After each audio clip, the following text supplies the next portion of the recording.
uma ótima noite para vocês. Sejam todos muito bem-vindos mais uma vez à sexta edição do Prêmio. É uma alegria poder contar com a presença de todos vocês. Para quem ainda não me conhece, muito prazer, meu nome é hoje. Eu sou jornalista e apresentadora e vou acompanhar vocês ao longo desses 3 lindos dias de atividades. Bom, e para quem está com a gente desde o comecinho, ontem a gente teve uma noite intensa, com a entrevista do Dr. Manuel Espinosa, do ISPOR, e a presença ao vivo do Dr. João Batista, da Anvisa. Foi um papo sensacional e eu tenho certeza que quem assistiu gostou. E olha, hoje não vai ser nada diferente, a gente tem muita coisa boa a caminho. Mas antes de falar sobre as atrações dessa segunda noite, a gente gostaria de agradecer aos nossos apoiadores sociais. É graças a vocês que a gente pode viabilizar iniciativas como essa. Então, nosso muitíssimo obrigado de coração às seguintes empresas: Alexion, Bayer, PTC, Roche, Sanofi, Boehringer Ingelheim, Novo Nordisk, Sarepta, Takeda, Avrobio, Biomarin, Multicare e Novartis. Muitíssimo obrigado de coração. Bom, e para me acompanhar nessa noite e falar das atrações de hoje, eu tenho a honra de receber ninguém menos do que Fernanda Dauerbach-Daher, fundadora da Casa Hunter, que acompanha a organização dos Prêmios Gente Rara desde a primeira edição. Uma ótima noite para você, Fernanda, seja muito bem-vinda. Imagina, Camila, boa noite a todos que estão conosco, nos assistindo neste momento pela internet, acompanhando o nosso segundo dia de evento da 6ª edição do Prêmio Gente Rara. Você gostou Fernanda, do evento ontem? Eu amei o evento, eu sou suspeita para falar, porque eu sou fã desse evento. E você, gostou? Eu adorei o evento ontem, muito bom, acompanhei tudo, acompanhei as pessoas, muitas pessoas participando, muitas perguntas elaboradas, foi ótimo. Ó, Fernanda, eu preciso falar que é um prazer dividir com você esse papel de apresentadora. Mas agora eu vou jogar para sua mão. Me conta, quais são as atrações dessa segunda noite de prêmio? Vamos lá, hoje a noite promete também. Vamos entrevistar uma mulher admirável que tem representado os raros de uma maneira excepcional na ONU. É isso aí, eu tenho certeza que você está falando da Do-Haen Wong-Higa, não é mesmo? Isso mesmo, Camila. Ela é uma visionária, uma mulher incrível que está à frente atualmente das principais organizações em prol dos raros no mundo todo. É isso aí, Fê. E me fala uma coisa, a nossa dinâmica vai ser como foi ontem? A gente vai ter a participação de algum convidado especial essa noite também? Muito especial, exatamente. Uma outra nossa convidada especial, uma mulher rara, é a Cláudia Hirawati. É uma brasileira que tem nos representado e muito bem nos Estados Unidos. Ela tem um amplo conhecimento em biotecnologias, instituições, farmacêuticas e também diagnósticos, Camila. Tem mesmo. Para quem não conhece a Cláudia Hirawati, eu vou apresentar um pouquinho.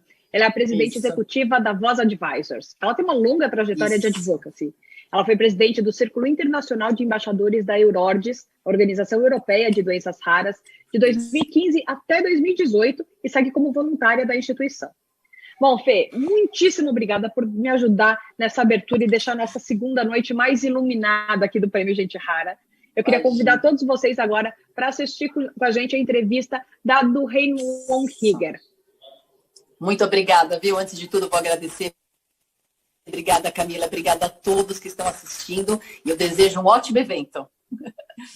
Muitíssimo obrigada, Fê. E, ó, gente, eu quero já aproveitar e dar um aviso logo para vocês. Logo depois da entrevista da Do-Haen, a gente vai voltar para falar com a Cláudia Hirawati, direto dos Estados Unidos. Enquanto isso, enquanto você estiver acompanhando essa palestra, esse momento de inspiração para todo mundo, para a gente aprender bastante coisa, já vai pensando nas suas dúvidas e nos seus comentários e vai mandando aqui na caixa que a gente vai selecionando. Ontem a sua participação foi muito importante para que o nosso evento fosse muito bacana e fosse muito interativo. Então a gente conta com a participação de todos vocês mais uma vez, tá bom? Então aproveitem enquanto vocês estão assistindo, mandem as suas perguntas por aqui e a Fernanda vai me ajudar a fazer a seleção dessas perguntas. Então vamos acompanhar agora como é que foi essa entrevista e a gente se vê daqui a pouquinho, não sai daí.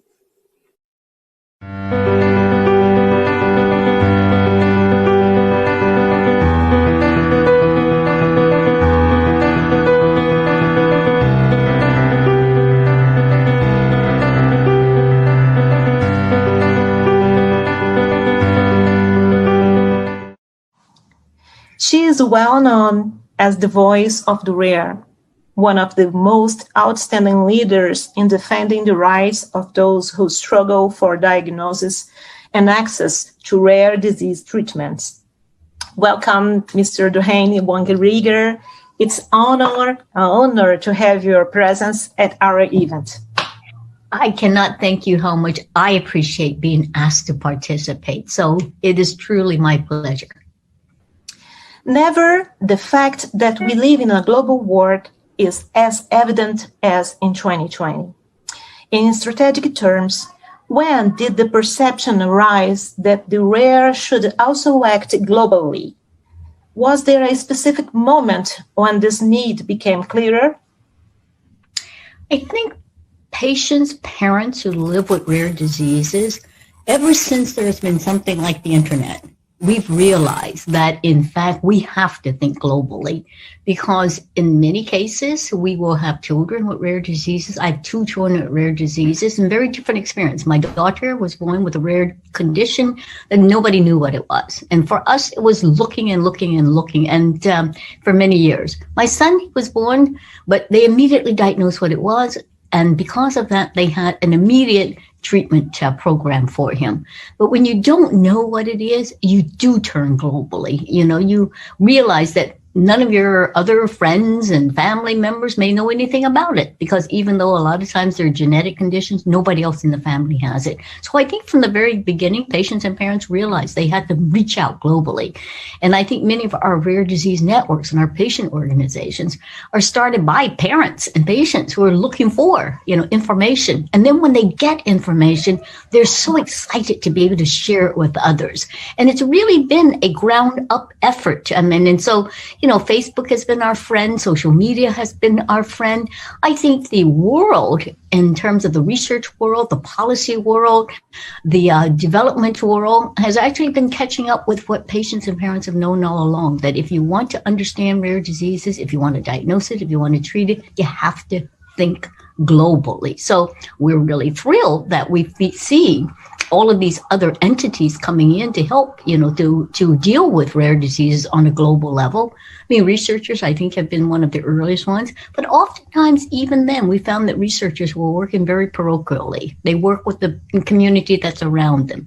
And so I think it has been very much so in the last few decades that we have begun to really cooperate globally. So we know it's one thing to know it's global. It's another thing to be able to cooperate. And of course, now with the many kinds of technologies and tools for people to be able to work internationally, I think it's only contributed, to the acceleration of being able to deal with rare diseases on a global level. The strategy to achieve this international mobilization directly related to the inclusion of the rare diseases in universal health coverage, which is being developed by the United Nations. What is being done to achieve this goal? Within the rare diseases community, I think we have always felt that patients living with rare diseases were not getting access to diagnosis. Even if there were treatments or care available, patients were not getting access to it because their numbers were small. And so systems were not inclusive of these patients. Universal health coverage as a concept is really a very important theme, because it does mean that regardless of what kind of condition you have the right to get access to the same level of care and treatment as any other condition. So I think intuitively we know that is the right direction to go. But even then, when the WHO had universal health coverage as an important platform by which they were encouraging health systems to develop their programs, it did not necessarily include rare diseases. Nobody thought about rare diseases. So for us, Rare Diseases International, which is our international alliance of patients and international organizations, we represent about 100 different countries. We have more than 70 member organizations, and altogether representing many millions of patients. We began to put together the campaign when we heard that there was to be a UN declaration on universal health coverage beyond what the WHO was doing. Now the United Nations is saying we're going to elevate it to a level to say to member states, if we're going to achieve our sustainable development goals, we have to take care of the health of people. And if we're going to take care of the health of people, we have to make sure that everybody is covered. And we pushed hard then for that slogan, leave no one behind. To me, leave not behind those who absolutely, are the most, I think, disadvantaged in many cases because they're not recognized, and the ones that are oftentimes overlooked because their numbers are small. That became our mantra. That became the opening that we use in order to say, okay, can we get rare diseases inserted into that United Nations Declaration? And we fought for a year and a half, working with all the member states, working with, including Brazil, which was a huge partner for us, coming to the table to say, yes, we agree, we should support that. That was huge, in terms of having the support of those member states who recognize that leaving no one behind meant leaving even those who have, represent very, very, very small patient populations, difficult to identify, difficult to treat. It means that our universal health coverage should reach all the way down there. And unless we do that, we're not going to really be able to say we are treating everybody. So for us, it was huge, and it took about a year and a half. And you know how it is when you work with political systems, and especially the United Nations. None of that is easy. None of it's taken for granted. There's a lot of lobbying and visiting with member states and putting the case out there. And we were so pleased that over time we began to get that kind of recognition and support. So now we have the phrase, that we need to include rare diseases, and it's a tiny, not even a whole sentence. But it means all the world, because it opens the door for our member organizations to actually use that to say, okay, this is what the declaration says. I'm here to help you make sure that you don't leave me behind. Great. This interview will be shown to hundreds of patients from all over Brazil. And I would like you to talk about the participation of each patient and their families in this process. What is the importance of each one of them to reach this objective? In some respects, I don't really feel like we have to extol patients to step up. The patients have been there all along. They have been waiting for us to give them a door. We have so many patients and parents who have been trying to get something because they have children, especially the parents, right? But they themselves may be suffering, and they're asking, what can you do for me? How can you, help me? I am here to really be a partner, but you've got to help me. So I think what we've done is actually provide them with the door. And yes, they have to go through it. And yes, they have to be smart in terms of going through it. So they need to understand, what is it that is available? How does the policy work? How does the health system work? Who is it that they need to be asking for what? But also not just to be asking, to come to the table and to be able to say, here's what we can offer. So I think we have a responsibility as patient organizations. We've helped to open the door. We've made it so that the policy includes it. We've kind of gotten health systems to say, okay, we need to recognize this.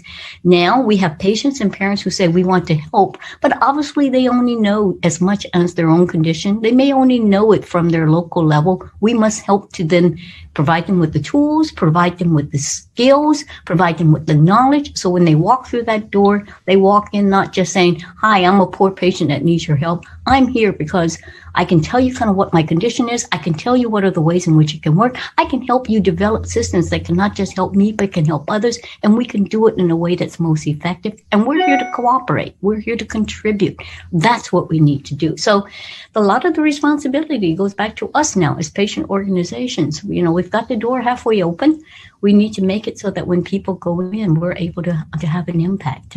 So I think the patients are there. The parents are there. They're willing. We just need to make sure that we, keep the policymakers listening, and that we provide solutions that they will actually be able to look at and say, okay, that makes good sense. We can work with that. I mean, it's not going to be easy because we know everybody right now is very stressed, very strained in terms of resources.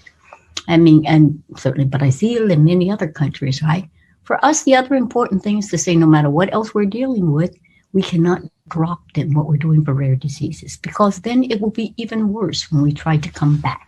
We need to take advantage of the opportunities. I mean, we know, and we know also as women, we can do more than one thing at a time. We can focus on more than one issue at a time, right? We do not say, okay, because my child is ill, I'm going to not send them to school. We don't say because don't have work today that I don't feed my family. We do all of these things at the same time. And for us, yes, we need to continue. Now that the door is open, we will continue to push forth in terms of rare diseases. It is not less a priority because there are other issues. It is, in fact, sometimes even more of a priority because we want to be able to help in terms of addressing it. Once you mentioned the importance of recognizing patients with rare disease as one of the world's vulnerable population, as well as migrants, low-income people, or people with HIV. And is this the greatest challenge of the rares, the increasing of the level of awareness? You know, I mean, it's not a competition in terms of who's worse off. But the problem for people living with rare diseases is that, in fact, you often have a disease that nobody knows anything about.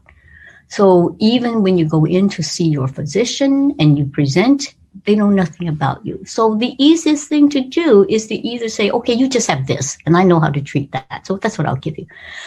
It's easier to say, no, it's nothing real. It's all in your head. So go away and just, deal with it.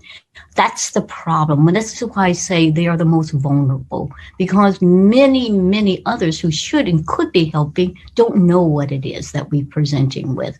And for them, especially if they're busy, we get it. And if the systems are already overcrowded and if the resources are already low, what's the easiest thing to do? The easiest thing to do is say, go away. We can't help you because it would take more time. It would take more effort. It may take more resources to help you. So I don't help you. I think the other thing that we find very sad, and we find it in even the most developed countries, including Canada, is there are resources. There are programs for disabilities. There's programs for employment support. There's programs for education. There's programs for rehabilitation. And guess what? They're not available to our patients with rare diseases because sometimes they say, you must have this condition. You must have this disease. You must qualify in this way. And, I don't see your disease here. You don't fit into my category. So sorry, you don't get income support. You don't get nutritional support. You don't get the disability support. You don't get my rehab program. I'm sorry, you do not fit. And so this is why I say in many cases, our people are the most vulnerable because they get pushed to the margins. And then, it's very difficult.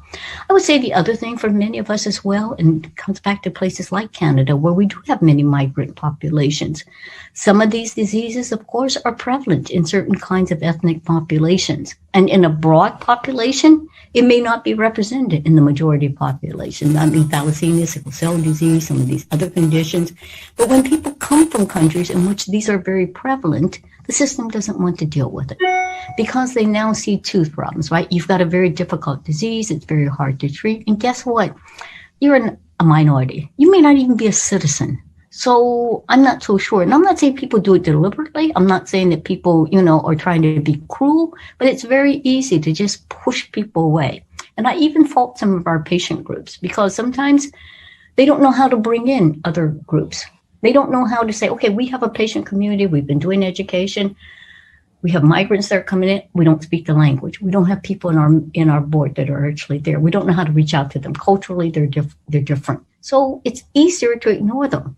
And I give a lot of credit to some of the patient groups that have gone such a long way to making sure that they have reached out, that they've included, that they've done the education, and they've provided the support, recognizing that, it takes special effort. So even for us, right, we need to do a better job of making sure that we don't leave anyone behind. We get to a certain degree and we say, oh my gosh, to start over and to include these others, it's going to be so much more difficult. The system's going to be resistant to us because they can't support them. So maybe it's easier that we just go forward with what advances there are. And that's sad. So I think we need to be responsible to say we can't leave anyone behind either. We need to make sure that when we're saying inclusive, we include the minorities. We include, sometimes it's not migrant populations, it's indigenous populations, So what are we doing to make sure that we're also living up to what we are asking for, and that is to be inclusive. Despite the vast social difference that separates the countries of Europe, Canada, and the United States from countries like Brazil, Mexico, and other nations of Latin America, we know that the access to diagnosis and the treatment are universal problems.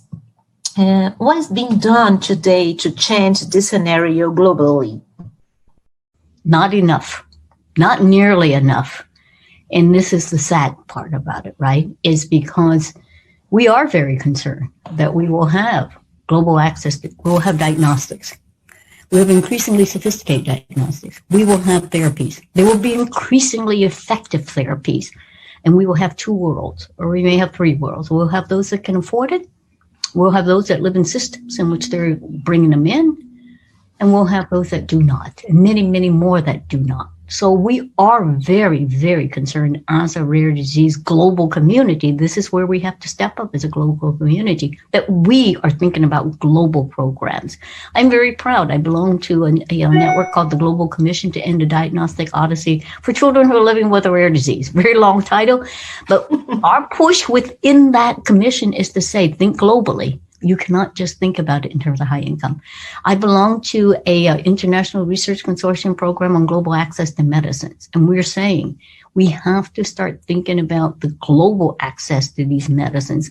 And that doesn't just mean to the cheap essential medicines. Obviously, that's a big priority because many of these are essential medicines or generic medicines. They're fairly cheap. Some of them can be easily available, but they're not available because of barriers. And as a community, we have not addressed those barriers, whether they're regulatory, whether they're in the systems to be able to handle them.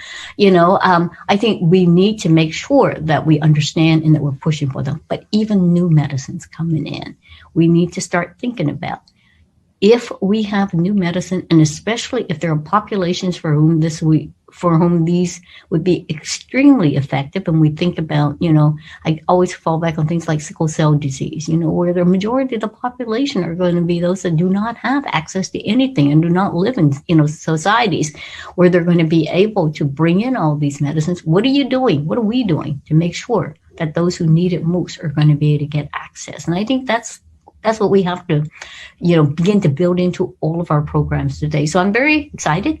Our Global Access to Medicines working group that we've got is now partway through in terms of working with the essential medicines, how to make them available. So it is important for all of us to think about it and to figure out.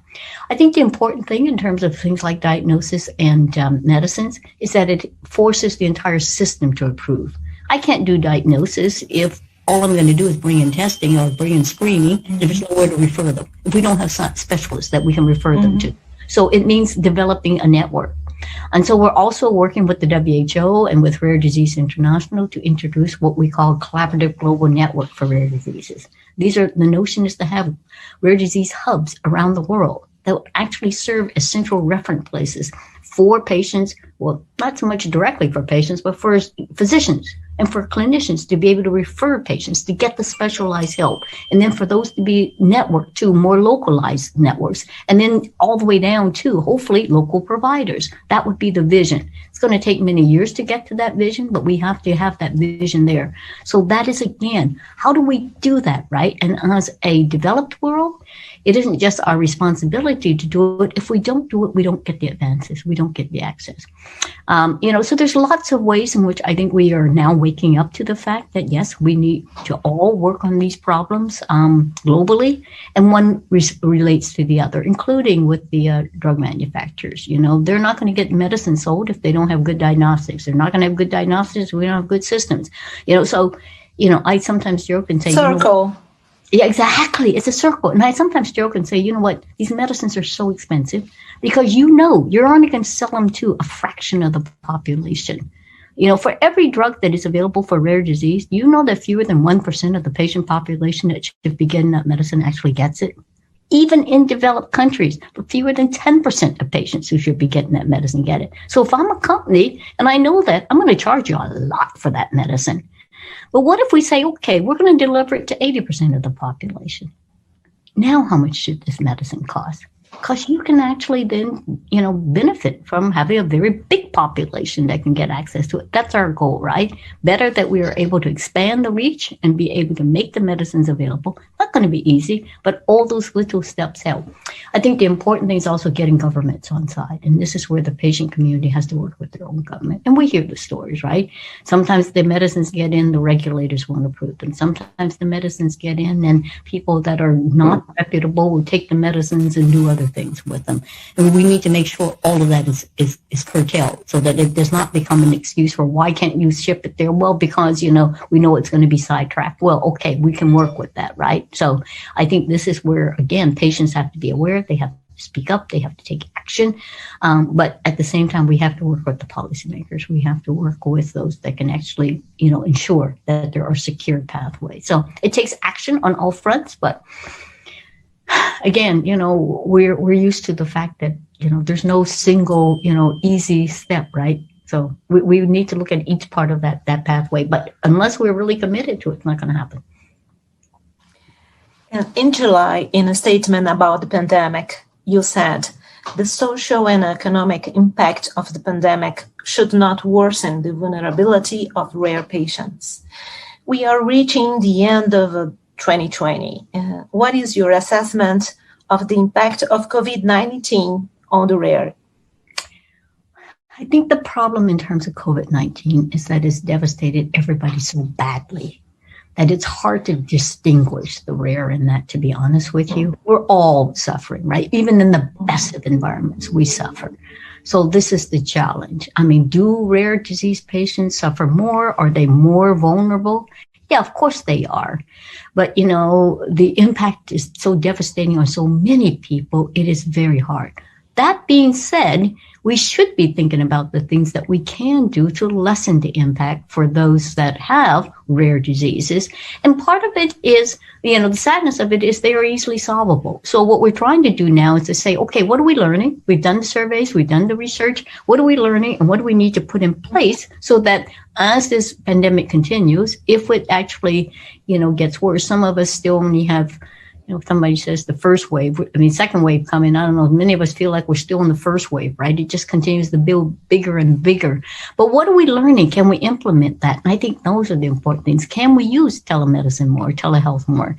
Can we actually, provide patients with more home remedies so that they can actually infuse and take care of the medicines themselves? Many of them can do that. So can we empower the patients? Can we make sure that, they are able to continue in terms of what their treatment is, but also the diagnosis? We're hearing more and more, right?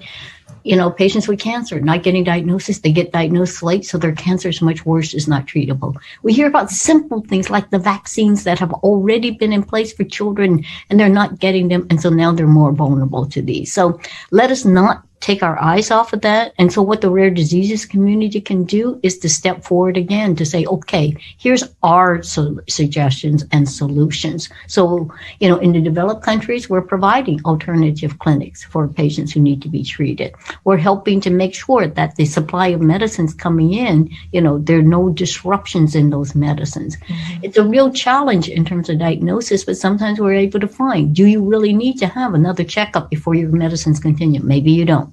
Can you get that someplace else? Can we have, can you do it remotely? I can do all the tests. I can send you results. So I think we're learning how to compromise in that and to better engage. One of the things that's been very sad for us is to realize that a lot of patients with rare diseases have no idea what their treatment plans are. So when they can't get to their specialist, they don't know what they're supposed to do. They have no idea. This is very, very challenging. So we need to train patients to be more self-reliant so that they understand what they're supposed to do. Patients will say, can I skip this infusion? Will it have an impact? They don't know. You need to know. It's all about health literacy, huh? Exactly. We have to include the health literacy. We have to make it so less that, oh my gosh, what do I need to do, doctor? And make it instead, what am I responsible for? What can I do? And how can I take, a bigger role in terms of my own health? And I think that's what we need to do. With rare diseases, we're used to doing that. We're used to making do, but even within our community, we find that there's not enough of that, right? So not enough even understanding, right, what it is that we're getting and why we're getting it. Better than many others, but still, for many people, all of a sudden when the safety net is gone, you look around and you feel like, okay, I'm totally lost. I don't know what to do. And that isn't, not, I think, a good plan. So we need to plan for that better. Speaking of the science, you described the technology as a real asset of the rares. What brings us to gene therapy, and which has mobilized a lot of attention and efforts today. Do you believe that specificities that are common in rare diseases will become a standard in the future? Will we have this increasingly individualized medicine? I've been in so many meetings and conferences recently on personalized medicines, on gene therapy, and I do, personalized cancers. I believe that we're all coming to the same spot, that the technology has taken us to a place where each and every person will be able to have a very specific diagnosis based on not only their genetics and their genomics, but also on their other, characteristics, including their lifestyle, that we can say, this is the best treatment course for you. And this is what is going to give you, the best options in terms of healthcare and the best outcomes, but also your best quality of life. And yes, I think we're all coming to that part. We kind of laugh, right? Everybody at the end of the day is going to have a rare disease because they'll have their individualized, disease. So we are getting there. So I think it's important now for us to imagine that future. What will it look like 20 years from now? Will we all be able to have that very individualized program that we probably own, that we can actually manage? And how do we get there? We're very hopeful. I'm very hopeful that, for instance, in some of the lower middle income countries, developing countries, as we're putting in health systems, that we can skip some of the steps that the rare diseases and the kind of treatments we're getting now to go right to the more durable treatments, the gene therapies. Can we get right there? Because those are going to be the best therapies. Cancer treatments, right now we force, even in developed countries, a cancer patient has to fail, the most basic chemos, and then the second level chemos, and then the third level radiation before they get a personalized medicine. Can we not just go to the personalized medicine thing? Can we not think about how we're going to get people there? Because that's what's going to work best for people. So I think we need to start creating that world and thinking about how we're going to get there. Because if we don't, we're still going to be doing the same things we're doing now. It's trial and error and give people, the easiest, solutions, rather than saying, okay, we're now living, in a world where we can do that. Much, much, much more than we're doing it now. So can we begin to focus on that? Yeah. And I think, for us in the rare disease world, we see gene therapies, we see personalized medicine is all coming together. And it's a very, very exciting in terms of where it can go. And again, we say for, thinking about lower middle income countries, developing emerging healthcare systems, can you start to plan your future around that and not plan it around the way medicines were in the past? And can we get then supporting systems and funders and other kinds of foundations to step forward and say, can we help build that? Because countries are not going to be able to do it themselves. I think we need to start thinking about, where's that money going to come from? Where are the big foundations that are going to step forward in that? And where are the countries that are going to be able to imagine, if I build this platform? I mean, the nice thing about a digital platform is that once it's built, it's actually available to everybody. It isn't, mortar and bricks, right? I don't have to build an institution. I can send all the information. I can analyze it together. So we can make many of those things universally available once we develop them right. So I think that, and the knowledge, universally, transferable. So I think if we imagine it that way, we're going to be able to move it forward much, much, more rapidly. So yes, at the end of the day, I think we will all have, very personalized rare conditions of our own. So, Mrs. Durain, such an honor. I thank you a lot for sharing your ideas, your time with us. And I will end this interview asking you if you have any message that you would like to give to the Brazilian rares. The Brazilian rares are a treasure. The Brazilian rares have been leading the way on so many fronts. I mean, the newborn screening program that the Brazilian rares have been championing on behalf of all of Latin America is a huge example in terms of what can be done. And we know that it's a long ways. The Brazilian rares, in terms of their providing access to medicines and fighting, with the courts in order to make sure that if there's a therapy, their patients get it. They know how to work the system, right? And, you know, we looked at the Brazil example, and we say to people in Colombia, you can do that too. And they say, yes, of course we can. We look at what Brazil has done and the Chile, you know, experience. The de Soto law is coming out of what Brazil has done. Brazil was one of the first to say, okay, patients, you need to get to participate in the value-based assessments on drugs. And it's not perfect, and it's not, you know, and it's not well yet, but I was impressed to hear the head of the Health Technology Agency says we opened it up for individual input, and we got 2,000 patients who wrote. And so we had to read 2,000 submissions. I said, good for them. So yes, you know, they're showing the way for us in terms of how is it that when you open the door and you give patients an opportunity, they really, really are taking advantage of it and leading the way in many, many kinds of programs. So I say to the Brazilian rares, keep doing what you're doing and keep helping in terms of educating all the rest of us as well. Thank you a lot. Thank you very much. Bye-bye. Oh, what a pleasure. Bye-bye. You too. Bye-bye.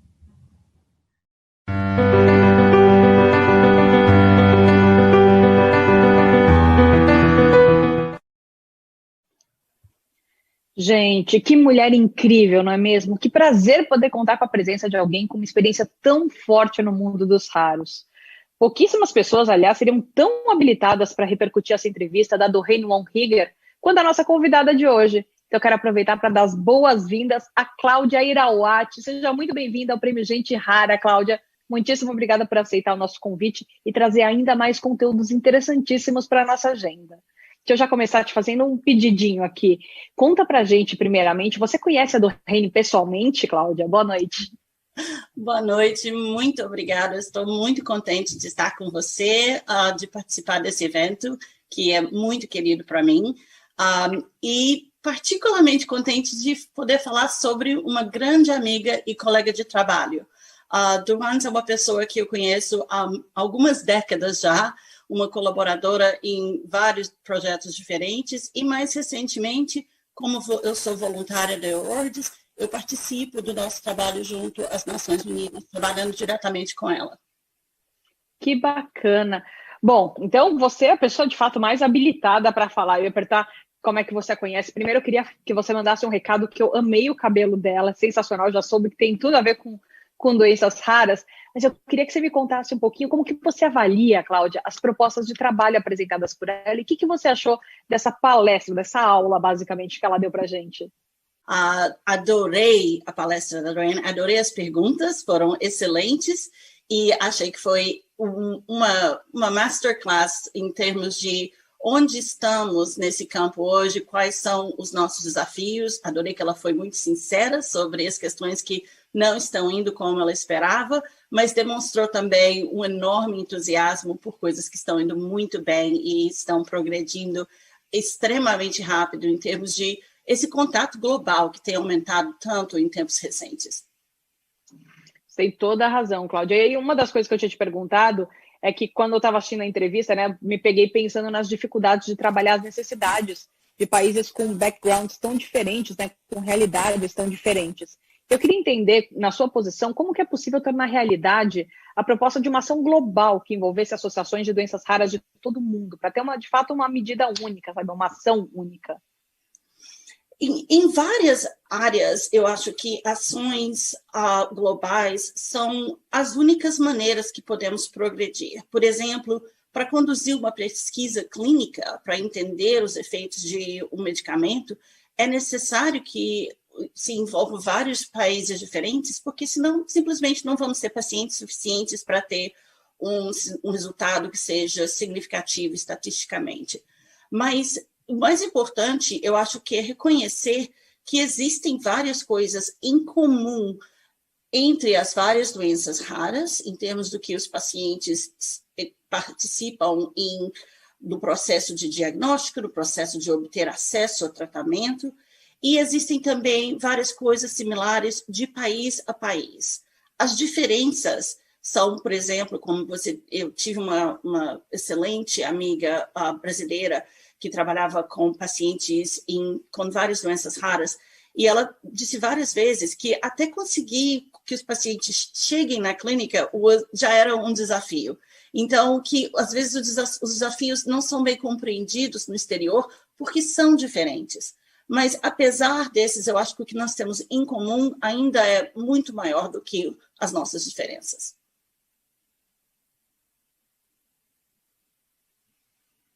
Você tem toda a razão, Cláudia. Olha, eu quero só aproveitar aqui, tem várias pessoas mandando perguntas, muito obrigada pela interação de todo mundo. O Luiz falou que gostou muito da palestra, mandou os parabéns. E Selva Marcondes de Souza mandou a seguinte mensagem: olha, eu sou presidente de uma ONG no Brasil, tentando ajudar pacientes com malformação nos vasos no cérebro. É o chamado angioma cavernoso. Vejo a missão das organizações de doenças raras, além de levar informações atualizadas aos pacientes, atuar como um canal de disponibilização de recursos para pesquisas. O Brasil tem uma população muito miscigenada e isso é importante quando precisamos da validação dos achados do córrego principal dos grandes centros. Você vê alguma chance do Comitê de Doenças Raras das Nações Unidas atuar a favor da criação de uma espécie de rede entre esses grandes centros com a FEBRARAS a fim de estimular a colaboração científica? Eu acho que existe uma tendência muito grande, sem dúvida, esse trabalho que a Duane já comentou, que está acontecendo na Organização Mundial de Saúde, de criarem essas redes que são especializadas em doenças raras, para que possa haver um maior diálogo entre, principalmente, áreas que são isoladas geograficamente. Eu acho que isso não é só uma tendência, mas é uma necessidade, uma emergência que é bem reconhecida e uma área onde nós vamos ter progresso muito rapidamente. Você tem toda a razão, Cláudia. Tem aqui um monte de gente mandando pergunta, eu vou pedir para o pessoal me ajudar a selecionar. Tem coisas chegando de todo o país, Cláudia. Eu queria que você falasse antes um pouquinho para a gente como é que você vê a participação do Brasil na agenda mundial das doenças raras. É difícil perguntar para mim, porque eu sou aquelas patriotas, né? Por favor, seja, a gente está precisando um pouquinho. Não, eu acho que o Brasil, o brasileiro, nós somos particularmente um grupo excelente de pessoas para lidarem com problemas difíceis, porque nós temos uma certa força e uma certa criatividade que nos coloca à parte de outras pessoas. Eu realmente acho que, até em termos científicos, a ciência do Brasil é fantástica. Em termos de solidariedade entre pessoas, acho que o Brasil não tem igual. Mas existe também o trabalho que acontece, por exemplo, o mesmo SUS. Eu acho que existem muitas pessoas no Brasil que talvez não saibam que num país como nos Estados Unidos, onde eu moro, não existe uma coisa equivalente. Nos Estados Unidos, se você não tem seguro, se você não tem esses recursos, não existe nenhum mecanismo para tomar conta de você, para te ajudar. É muito, muito difícil de obter qualquer acesso a tratamento de saúde. E por mais que existam dificuldades no Brasil, eu acho que é importante que a gente reconheça que existem várias áreas que são extremamente fortes. Outra área que tem um destaque enorme é a comunicação que existe entre pacientes, incluindo pacientes de diferentes doenças.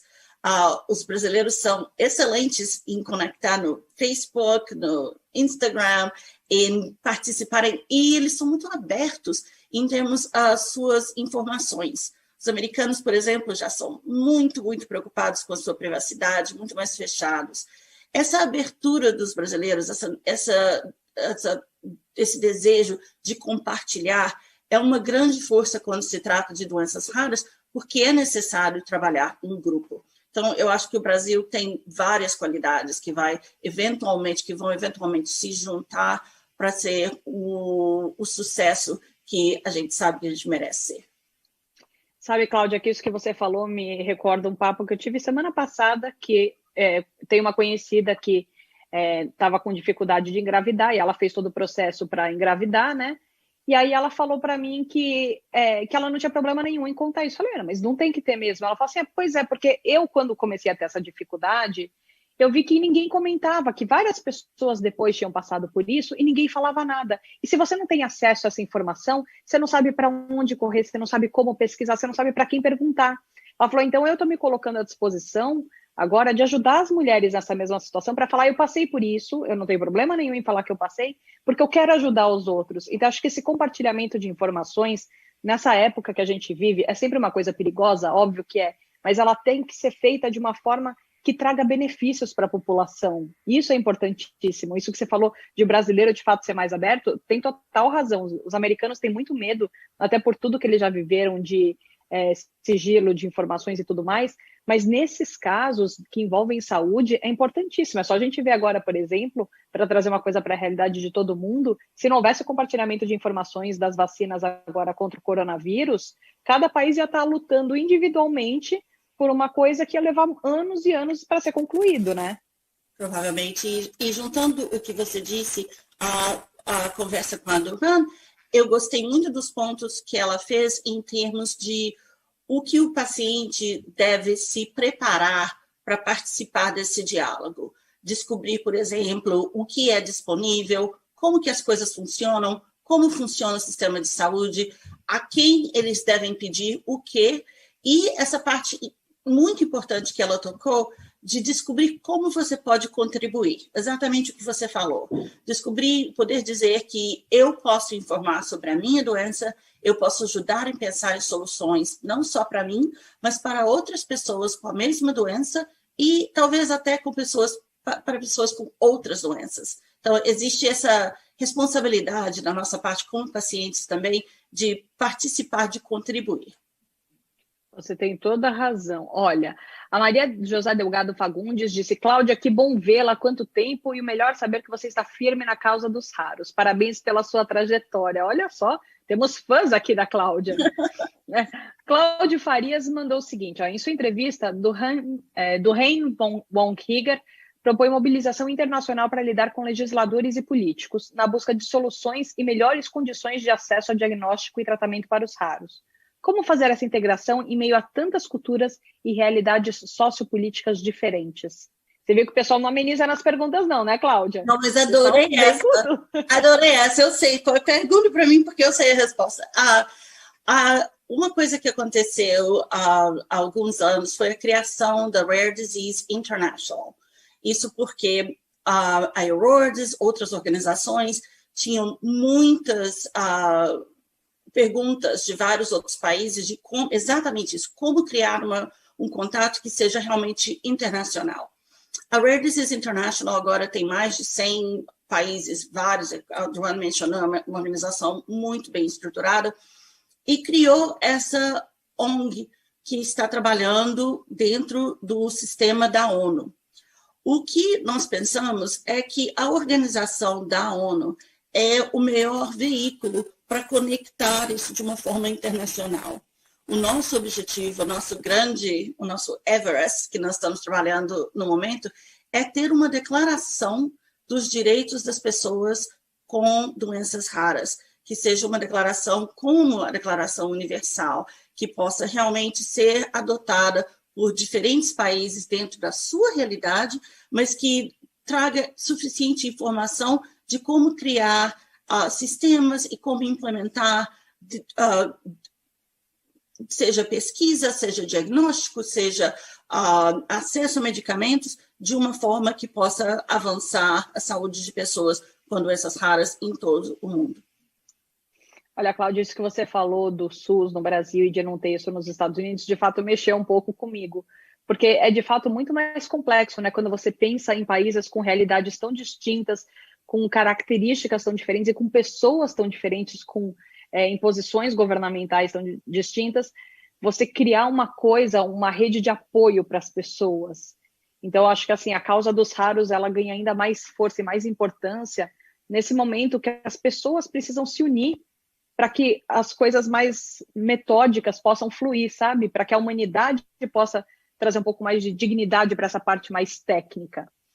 E aí, eu venho aqui com a pergunta da Paula Cristina, de São José dos Campos, falando o seguinte, ó, pensando na força da mobilização global para a busca de soluções, seria possível constituir, um fundo internacional para pesquisa ou para viabilização de diagnósticos e tratamentos voltados às doenças raras?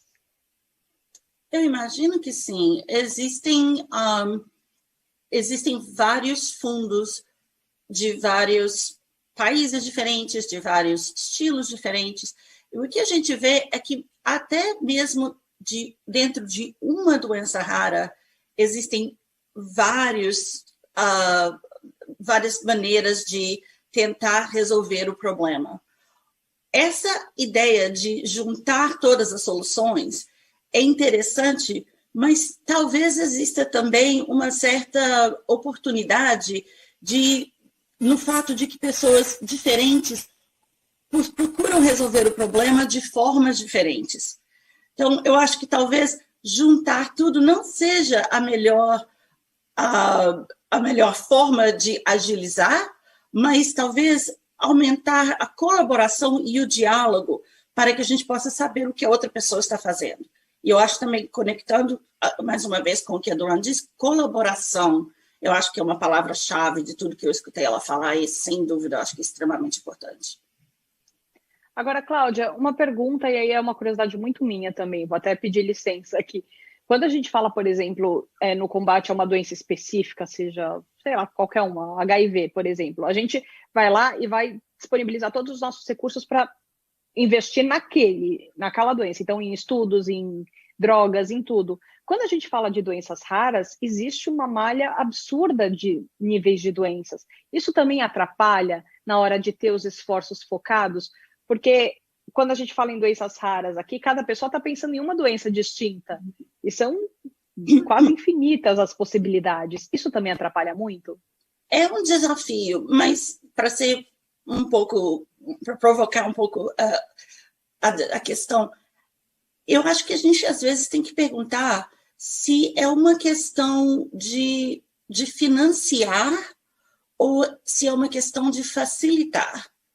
Porque, por exemplo, se você está trabalhando numa área que existe uma viabilidade e comercial que possa ser atrativa para uma companhia de biotecnologia ou uma companhia farmacêutica, talvez você não precisa de criar um fundo para financiar a pesquisa, mas talvez o seu papel seria de explicar para essas companhias por que essa doença seria atrativa para eles. E tentar facilitar, por exemplo, participação de pesquisa clínica, acesso a diferentes modelos da doença para fazer testes.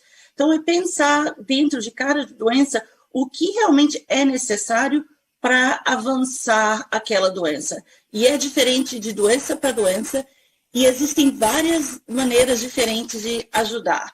Diagnóstico é importante, compreender a pesquisa é importante, compreender a avaliação clínica dentro do processo regulatório é uma coisa muito importante, porque você pode até ter um remédio que funciona, mas se você não sabe como demonstrar isso na sua pesquisa, você nunca vai conseguir que ele seja aprovado. Descobrir como encontrar os pacientes para fazer uma pesquisa clínica sólida, executar essa pesquisa clínica bem e conseguir fazer que esse produto seja, eventualmente, uma coisa que possa ser distribuída, que tenha acesso a várias pessoas, porque, como ela comentou na entrevista, muitas vezes existe um medicamento, mas o acesso não chega lá. Então, você tem que olhar de doença a doença qual é o problema e pensar individualmente como resolver. Não é simples. Não é. Então, é complicado, mas não é impossível, sabe? E eu acho que isso é uma das coisas que mexe muito comigo, porque eu sinto que às vezes falta mobilização de áreas que podiam se mobilizar com muito mais facilidade para ajudar, e essa de uma ajuda tão bem-vinda e tão grande que as pessoas não têm noção. Mas, enfim, é assunto para horas e horas de papo, né? Mas uma anedota que talvez te dê um pouco de esperança. Há muitos anos atrás, eu comecei a trabalhar numa companhia que decidiu fazer uma pesquisa em distrofia muscular de Duchenne. Nossos investidores nunca tinham ouvido falar dessa doença, eu nunca tinha ouvido falar da doença. Não existia nenhuma pesquisa clínica feita nessa doença, então não tinha como usar nenhum modelo. Nós tivemos que fazer tudo do começo, foi dificílimo, sofremos horrores, mas hoje, mais ou menos 20 anos depois disso, não só essa companhia tem um produto aprovado, mas existem outros produtos aprovados para o Duchenne e existe uma grande lista de produtos em pesquisa para Duchenne, que eu acho que vão realmente modificar o curso dessa doença completamente. Ter essa experiência dentro de 20 anos, de ver uma área onde havia nada e onde existe tanto no momento, é absolutamente a melhor experiência do mundo. E se eu vi isso com distrofia muscular de Duchenne, com outras áreas, eu acho que nós vamos ver com muito mais frequência em doenças raras. Estamos na torcida todos os dias, por isso, Cláudia. Olha, a Virgínia Ribeiro falou, só queria dizer que admiro muito essa grande profissional e pessoa que é a Cláudia Irawat e as contribuições que ela traz nessa luta. E a Fernanda Batista Ferreira falou, sempre bom vê-la, Cláudia, vê-la falar, Cláudia, nos motiva a seguir adiante e ajuda a valorizar o nosso SUS. Olha só, que bacana, parabéns aí, ó, uma salva de palmas, sinta-se aplaudida, Cláudia, já que infelizmente não temos uma plateia real aqui, mas agora tem mais uma pergunta que chegou aqui da Patrícia de Luca. Muito feliz em estar nesse evento de excelência. Muito obrigada pela sua participação, Patrícia. Qual seria a biotecnologia aplicada, se não em todas, mas na maioria das doenças raras? Explico minha pergunta. Nós gostaríamos do caminho para a cura, seja a seleção de embriões, entre outras. Estamos no caminho para a cura da maioria das doenças raras? Ela é a Patrícia da Associação Brasileira de Hipercolesterolemia. Ixi, aí me pegaram. Hipercolesterolemia família. Muito bem. Eu não sou cientista. O que eu faço, o que eu fiz na minha carreira toda é contribuir para que os cientistas possam fazer o seu trabalho e que possam chegar a essas soluções. Mas pelo que eu tenho observado, diante das evoluções que a gente tem visto com ciência, como eu mencionei antes, eu acho que nós vamos ver nos próximos anos, nas próximas décadas, um grande número de doenças que vão ser curadas através das tecnologias que estão sendo desenvolvidas. Olha, estamos super na torcida por isso, viu, Cláudia? Tem mais uma pergunta aqui, gente, está acabando o nosso tempinho, mas a gente dá um jeitinho de encaixar aqui o pessoal que está mandando. O Carlos Mauro, de Belo Horizonte, falou, pensando em um movimento mais viável para menor prazo, do ponto de vista de recursos, como a comunidade global de raros e suas organizações podem contribuir para elevar a educação em saúde para que os pacientes possam lidar melhor com as doenças raras? Fantástico, complicado, mas sem dúvida pode ser feito. Um processo de organização dentro dos grupos, de descobrir através de quais parcerias eles podem tentar avançar o que eles fazem. Porque para você financiar tudo que você vai fazer em termos de educação, vai ficar provavelmente muito difícil. Mas se você conseguir pensar em quais são potenciais parceiros que você pode trazer à sua causa e utilizar materiais que talvez já existem de outras organizações, eu acho que ficaria bem mais fácil. Maravilha. Cláudia, vamos aqui para a última pergunta. Vita Guiar de Oliveira, ixi, tem mais uma. Leandro mandou, cada dia que se passa, temos certeza que nós pacientes não estamos sozinhos. Leandro, não estão mesmo. Olha, eu sei que às vezes deve ser difícil olhar assim para o mundo e ver um mundo tão grande, mas saibam que tem muita gente junto com vocês, nessa briga junto com vocês. Eu tenho certeza absoluta que vocês podem contar sempre com a Casa Hunter, que vai estar sempre aí para apoiar, e a doutora Durraim, a Cláudia, todos nós. Aí vamos apoiar da forma que for sozinhos, vocês nunca vão estar. Vita Aguiar de Oliveira mandou o seguinte, o assento de representatividade de doenças raras na ONU ajudará todos os países na estruturação das políticas públicas dentro da equidade e da universalidade. Como as associações de doenças raras podem contribuir na construção de uma carta de direito aos acessos a tratamentos inovadores para os raros? Eu acho que colaboração com a Rare Disease International é provavelmente o melhor caminho, porque eles são um grupo onde as organizações de vários países estão interagindo para participar desse processo. Maravilha. Olha, tem aqui mais uma perguntinha. Nos últimos anos, conquistamos muita visibilidade para o tema dos raros. Só que isso não quer dizer que tenha ocorrido um avanço em diagnóstico e acesso a tratamento, temas-chave para os raros. Como é possível acelerar esse processo? Eu acho que existe um grande progresso.